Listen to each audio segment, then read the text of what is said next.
Call time যদি সকাল সকাল থাকে আর তার জন্য যদি ঘুম থেকে তাড়াতাড়ি উঠতে হয়, মুডটা ঠিক এরকমই থাকে। তারপর ব্রেকফাস্টের জন্য ভাবছিলাম কি খাওয়া যায়, তো সেখান থেকে ভাবতে ভাবতেই চলে গেলাম কচুরির দোকান। সেখান থেকেই গরম গরম কচুরি আর জিলিপি নিয়ে সোজা চলে গেলাম hospital. Now I am ready for morning shift duty.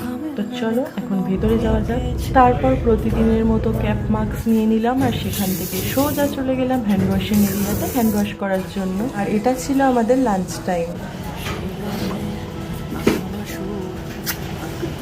हो गया ऐसा होना चाहिए ऐसे ऐसे ऐसा एक सेल्फी उठाओ ऐसा